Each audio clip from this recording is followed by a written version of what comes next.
Majestad, muchas gracias por venir al debate, por estar con nosotros aquí en la redacción en Madrid. Querría empezar por preguntarle por la situación en Europa, por la guerra en Ucrania y por cómo está afectando eso dentro de Bulgaria. Es difícil resumirlo, pero empezaré diciendo que estoy muy preocupado porque como una persona mayor y muy mayor he visto la Segunda Guerra Mundial y sé lo que es como horror y luego hemos visto otras, con lo cual llevar la situación a una tirantez tal es preocupante.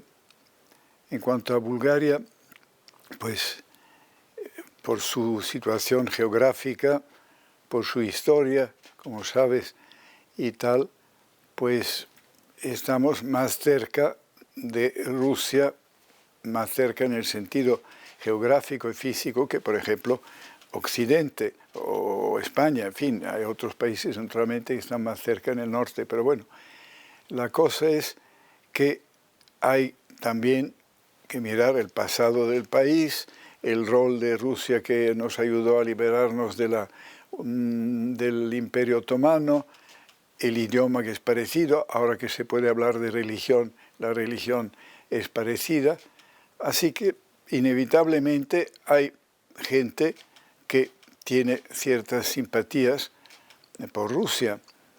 Luego hay otros que son anti. Eso pasaba ya en el siglo antepasado, con lo cual creo que no hemos aprendido nada, porque yo creo que hay que mirar todo con pragmatismo, realismo, muy conscientes de la geografía y también de la historia, y no seguir modas o humores repentinos o cambiar de curso en poco tiempo. Por supuesto que ahora nos perjudica mucho la situación porque siendo un país de la Unión Europea, pues no podemos exportar nada a Rusia. En su gobierno fue cuando Bulgaria entró en la OTAN. Esa posibilidad, la posibilidad de que Ucrania entre en la OTAN, es una de las que ha causado mayor tensión ahora. ¿El gobierno de Vuestra Majestad sufrió presiones por parte de Rusia en ese momento? No que hubiéramos sentido, notado implícitamente, quizá no les hacía gracia, valga la expresión, pero no es que una presión en ese sentido de verdaderamente decir, ojo lo que hacéis. Francamente, creo que lo de Ucrania actualmente es un entusiasmo quizá de situación y circunstancias, pero sabiendo lo difícil que es el ingreso, lo que se exige y todo, creo que no hay que sobreestimar o dejarse llevar por el entusiasmo o el optimismo. No podemos olvidar la crisis de los misiles de Cuba, que mucha gente los ha olvidado, así que eso también hay que tenerlo en cuenta. Ya que menciona esa crisis, en este momento hay una división entre Occidente y Rusia muy parecida a la de entonces. Lo que pasa es que Rusia ya no es la otra potencia, hay una nueva potencia que es China, y probablemente Rusia se está acercando más a China con esto. Sí, yo creo que parece por lo menos, y no puedo juzgar ni que no tengo la información suficiente, pero por lo que veo como un ciudadano normal que sigue los asuntos internacionales, pues se está haciendo todo para digamos, animar a Rusia a que se acerque a China. Señor, ¿está creando problemas en Bulgaria la inmigración que recibe?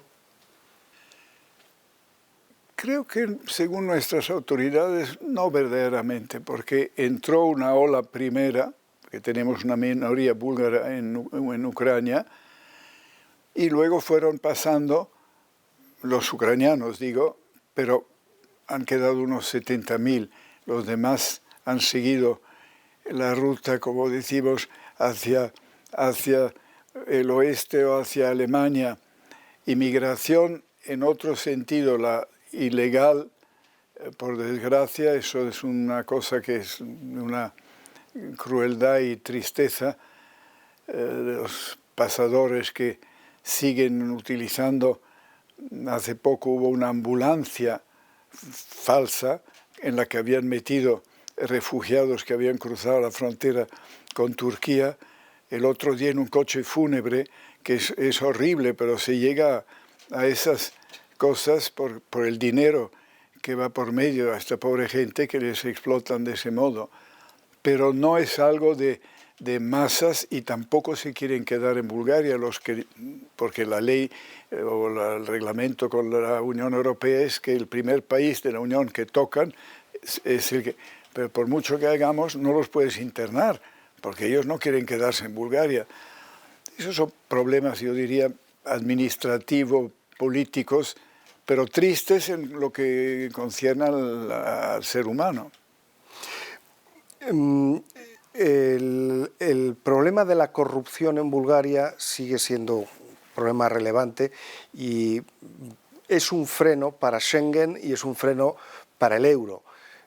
¿Por qué no se ha podido avanzar más en la disminución de esa lacra? El cambio de sistemas de la ley o de algunas leyes o tal, creo que no es el único país en donde se demora y se discute y se debate mucho, y quizá ahí ha habido algo. Luego te diré que teniendo 85 años y habiendo viajado mucho, por desgracia no conozco un país donde no haya corrupción.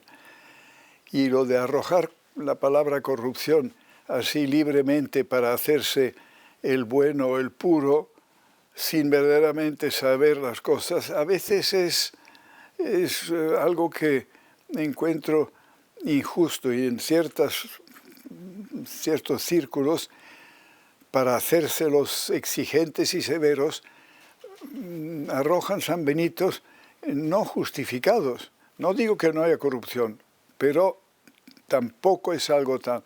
Yo creo que el tema de Schengen y eso es por la frontera, que no la encuentran suficientemente impermeable, pero con una valla, que es una cosa tan fea, pero que se nos impuso y la construimos. Y es muy difícil que no pasen, pero creo que es por ahí donde Austria, sobre todo, y si no me equivoco, los Países Bajos son los que más se han opuesto a nuestra entrada en ingreso en Schengen, porque si no estamos con todos los organismos, aparatos, reglamentos, ya desde hace tiempo.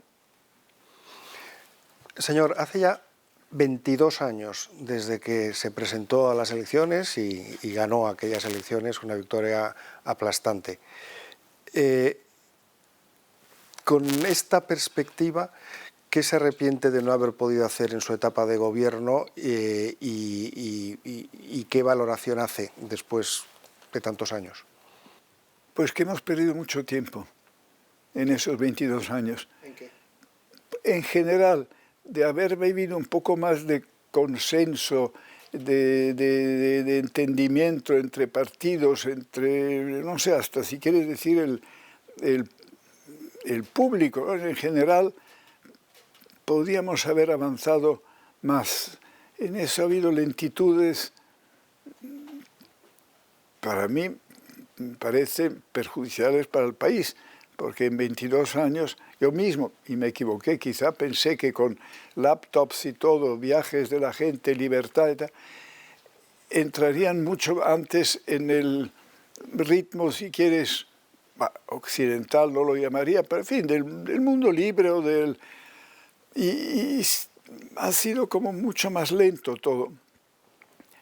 Me arrepiento pues de no haber podido pasar alguna ley que garantizara a prueba de bomba el tema del sistema judicial, o sea, de la corrupción, pero vuelvo a decir que no es por ser búlgaro, pero de verdad que tampoco es algo tan tan presente.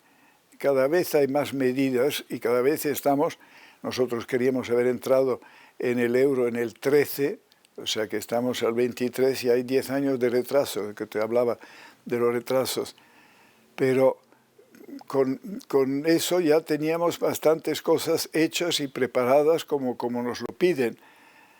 Y es una lástima que a veces también hay juegos políticos en otros países y como todo tiene que ser por unanimidad y tal, pues llegamos a estas situaciones, me atrevo a decir, ligeramente discriminatorias.